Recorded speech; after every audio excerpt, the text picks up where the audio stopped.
आज ईरान ने खुली धमकी दे दी है कि वो 10 साल तक भी इस युद्ध को लड़ सकता है। आपने अस्सलाम वालेकुम। इस वीडियो के अंदर अपन बात करेंगे ईरान के जंग के 25वें दिन क्या हुआ, यानी कल पूरा दिन जंग को लेकर क्या क्या updates. US Israel versus Iran के दरमियान चल रही जंग 25 दिन पूरे हो चुके हैं। इस जंग के शुरू होने के बाद से सिचुएशन रोज बदल रही है। कभी मिसाइल हमले, कभी एयर स्ट्राइक, कभी डिप्लोमेसी की बातें और कभी कंप्लीट डिनाइल के कोई टास्क हो ही नहीं रहे। आम आदमी के लिए समझना मुश्किल हो गया है कि असल में चल क्या रहा है। इसराइल एक बात कहता है और दूसरी तरफ अलग काम करता है। यही बात अमेरिका के मौजूदा प्रेसिडेंट यानी डोनाल्ड ट्रंप को भी समझ में नहीं आ रही। यही वजह है कि डोनाल्ड ट्रंप भी अलग अलग बयान दे रहा है। सबसे पहले बात करते हैं रिसेंट डेवलपमेंट की। यूएस प्रेसिडेंट डोनाल्ड ट्रंप ने इंडिया के प्राइम मिनिस्टर नरेंद्र मोदी से बात की। ये कॉल सिर्फ एक नॉर्मल डिप्लोमेटिक बात नहीं थी, बल्कि इसमें स्टेट ऑफ हॉर्मुज जैसे सेंसिटिव इशू पर फोकस किया गया। स्टेट ऑफ हॉर्मुज दुनिया का एक ऐसा रूट है जहां से ग्लोबल ऑयल सप्लाई का बहुत बड़ा हिस्सा गुजरता है।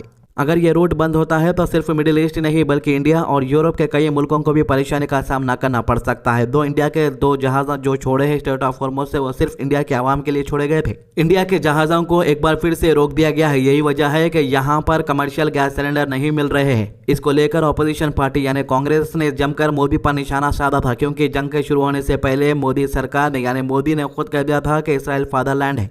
जरूरत क्या थी साहब आपको ये करने की? फादरलैंड, मदरलैंड, वाहियात बात, मजाक भी ऐसा कि वाहियात मजाक। ये खीखी खीखी करके आप घूमते फिरते हैं पूरे विश्व में, लोग हंसते हैं आप पर। आपको आभास है कि आपकी क्या छवि बन गई है पूरे विश्व में, और ये छवि आपकी नहीं, माफ कीजिएगा, देश की खराब कर रहे हैं आप। ये खीसे निपोर कर विदेशों में जा जाकर लोगों से गले जबरदस्ती मिल मिलकर क्या हासिल किया साहब आपने? तो यहाँ पर यह बात नहीं है कि इंडिया के प्राइम मिनिस्टर मोदी इसराइल का दौरा क्यों करे। दौरा जो है कोई भी प्राइम मिनिस्टर करता है भाई, दूसरे मुल्कों को घूमता फिरता रहता है। लेकिन यहाँ पर बात यह है कि इन्होंने वहाँ पर जाकर जो अल्फाजों का इस्तेमाल किया बगैर सोचे समझे, इसकी वजह से पूरे मुल्क के अवाम को परेशानी का सामना करना पड़ रहा। और ईरान वाले ना गैस छोड़ रहे, अब ना पेट्रोल छोड़ रहे, जिसकी वजह से जो है पेट्रोल पंपों पर भी लाइन लगना शुरू हो गया। हालांकि गवर्नमेंट बार बार कह रही है कि स्टॉक है, लेकिन पब्लिक को गवर्नमेंट पर से भरोसा उठ चुका है। भरोसा इसलिए भी उठ गया क्योंकि इससे पहले मोदी जी सडन 500 के नोटा बंद कर दिए। इससे पहले कोरोना में बंद नहीं होता, लॉकडाउन नहीं होता, बल्कि लॉकडाउन कर दिए। अब बोल रहे कि पेट्रोल और गैस का स्टॉक अभी भी मौजूद है, तो पब्लिक को उसके ऊपर भी भरोसा नहीं है, क्योंकि एक तरफ रूट बंद हो चुका तो मोदी सरकार बोल रहे स्टॉक है, तो इसीलिए पब्लिक कह रही है कि रहे तो रहा स्टॉक, हम भी डबल ले लेंगे। तो मोदी के अलावा दुनिया के कई बड़े लीडर इस जंग पर नजर रखे हुए हैं, लेकिन ग्राउंड पर सिचुएशन बिल्कुल डिफरेंट है। ईरान और इसराइल के दरमियान डायरेक्ट हमले हो रहे हैं। ईरान ने टेल अवीव पर मिसाइल स्ट्राइक किए हैं, जहां लोग मारे गए हैं और बिल्डिंग तबाह हो चुके हैं। इसके जवाब में इसराइल ने ईरान के अंदर और लेबनान के एरियाज पर स्ट्राइक की है। ये सिर्फ एक मिलिट्री कन्फ्रंटेशन नहीं है, बल्कि साइकोलॉजिकल और इकोनॉमिक वार भी बन चुका है। दोनों बोल रहे हैं कि हम कुछ भी नहीं कर रहे भाई, लेकिन एक दूसरे के ऊपर इतने मिसाइल डाल रहे कि मीडिया में बता भी नहीं सकते। अब बात करते हैं पीस टास्क की। बहुत सी रिपोर्ट्स कह रही है कि ईरान नेगोशिएशन के लिए रेडी हो चुका है। कुछ सोर्सेस के मुताबिक ईरान के सुप्रीम लीडर मुस्तफा कामनेई अमेरिका के साथ बात करने के लिए तैयार है, लेकिन जब ऑफिशियल स्टेटमेंट देखे जाते हैं तो ईरान सीधा इंकार कर देता है। कहता है कि सारे के सारे बट्टेबाज बातें हैं, बस जो है मार्केट को अप एंड डाउन करने की साजिश है, शेयर मार्केट को लेकर। आप लोगों पर ट्रंप का ट्वीट देखे चुके। ऑलरेडी मैं ईरान के लीडरों से बात कर लिया, 5 दिन तक जो है मैं कोई भी बड़ा हमला नहीं करना चाह रहा हूँ। हम लोग जो है पेट्रोल को लेकर भी बात कर रहे, और मुस्तफा कामनेई मैं जो है स्टेट ऑफ हॉर्मुज को कंट्रोल कर रहे। अपन सोच रहे कि इंडिया के पीएम मोदी जी बड़े फेंक हुए, बल्कि लेकिन मोदी से भी कई गुना ज्यादा ट्रंप फेंकना शुरू कर दिया आजकल। ईरान साफ साफ बोल रहा है कि जब तक ईरान के ऊपर एयर स्ट्राइक हो रही है तब तक किसी भी सीजफायर या नेगोशिएशन का कोई सवाल ही पैदा नहीं होता। इनका स्टैंस ये है कि पहले हमले बंद हो, फिर हम बात करने को तैयार होंगे या सोचेंगे। ऐसा दिख रहा है कि जंग में अमेरिका का जो मौजूदा प्रेसिडेंट है पूरी तरीके से दिमाग की हालत उसकी ढीली पड़ गई, यानी एक दिमाग का स्क्रू लूज हो गया बोलते नहीं, वैसा हो गया उन्हें। इसीलिए ट्रंप बार बार बोल रहा है कि ईरान पीस चाहता है और एक बड़ा डील हो सकता है, लेकिन तेहरान इसे फेक न्यूज कह रहा है और रिजेक्ट कर दिया।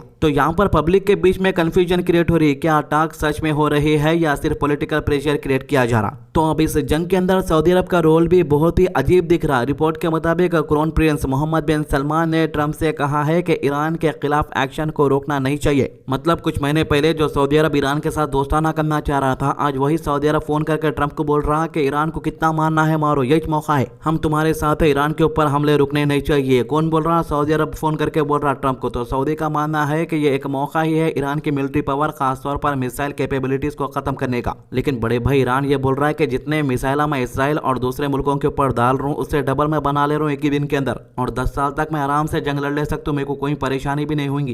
ईरान अपने हथियारों की खेप बढ़ा रहा है, वो अमेरिका को थकाना चाह रहा है, और आज ईरान ने खुली धमकी दे दी है कि वो 10 साल तक भी इस युद्ध को लड़ सकता है। आपने ईरान तो सऊदी अरब का जो अजीब बयान आया है, इसका मतलब यह है कि कुछ मुल्क पीस टॉक से ज्यादा मिलिट्री सोल्यूशन को सपोर्ट कर रहे हैं अमेरिका और इसराइल के। इस जंग में पाकिस्तान की भी एंट्री हो चुकी है। पाकिस्तान मैदान में लड़ने के लिए नहीं, लेकिन दोनों मुल्कों के बीच में बातचीत कराने के लिए सामने आ रहा है और इसी बात को लेकर ट्रंप भी खुश नजर आ रहा। ट्रंप ने पाकिस्तान का प्राइम मिनिस्टर शहबाज शरीफ का एक ट्वीट अपने अकाउंट के ऊपर शेयर किया है। बताया जा रहा है कि पाकिस्तान के प्राइम मिनिस्टर शहबाज शरीफ ने एक इंटरेस्टिंग ऑफर दिया है। इसने कहा है कि अगर यूएस और ईरान राजी हो जाए तो पाकिस्तान पीस टॉक्स होस्ट करने के लिए तैयार है। यह एक डिप्लोमेटिक मूव है जहां पाकिस्तान अपने आप को मीडिएटर के तौर पर प्रेजेंट कर रहा है और बात यहाँ तक आ चुकी है कि अमेरिका के कुछ ऑफिशियल पाकिस्तान पहुंच भी चुके हैं। हालांकि व्हाइट हाउस ने कुछ ये कहा है कि सेंसिटिव डिस्कशंस है और मीडिया के थ्रू नेगोशिएशंस नहीं होगी।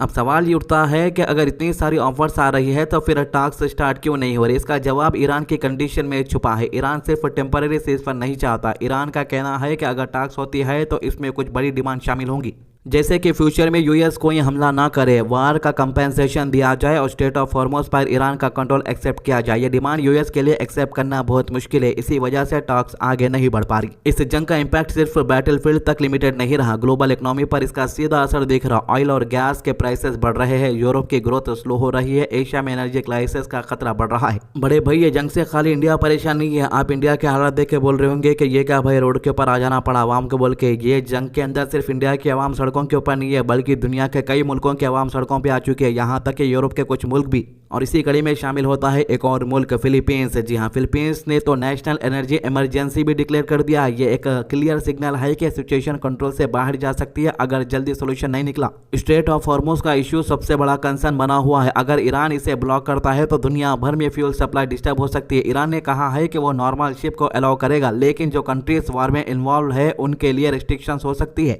अब आप बोलेंगे अरे भाई इंडिया तो इन्वॉल्व नहीं है, फिर इंडिया के जहाज़ कहीं को रोक रहा। भाई ईरान पहले शर्त रख दिया था कि जो मुल्क इसराइल और अमेरिका के एम्बेसडर को वापस भेज देंगे, उनके जहाज़ नहीं रोकूंगा, लेकिन इंडिया ने ऐसा नहीं किया। और वीडियो के पहले बोल दिया, मोदी जी जाके फादरलैंड बोल दिए, उसकी वजह से ईरान और नाराज़ हो गया। समझो, ईरान जो है इंडिया के आवाम से खुश है, लेकिन जो मौजूदा सरकार है उससे नाराज़ है। तो एक तरह का प्रेशर टैक्टिक है जो ईरान यूज़ कर रहा है। इसी बीच चाइना और यूरोपियन यूनियन भी एक्टिव हो गए हैं। चाइना ने ईरान से कहा है कि जल्दी से जल्दी टॉक्स शुरू की जाए। यूरोप ने भी वार्निंग दी है कि अगर सिचुएशन कंट्रोल में नहीं आई तो ग्लोबल इकोनॉमिक क्राइसिस और गहरा हो सकता है। लेकिन ग्राउंड रियलिटी यह है कि अभी भी मिसाइल चल रही है, ईरान रुकने का नाम नहीं ले रहा। कल रात में भी कई ईरान के मिसाइलें इसराइल की ज़मीन पर गिरी और कई लोगों की मौत होने की भी न्यूज़ आई है और काफ़ी ज़्यादा लोग भी घायल बताए जा रहे। अब तो आलम यह हो चुका है भाई कि ये जंग को अमेरिका और इसराइल एक मजहबी जंग बनाने की कोशिश कर रहे, एक नया एंगल देने की कोशिश कर रहे। ईरान ने भी अपना स्टैंड क्लियर कर दिया है कि उनकी मिलिट्री कंप्लीट विक्ट्री तक लड़ेगी।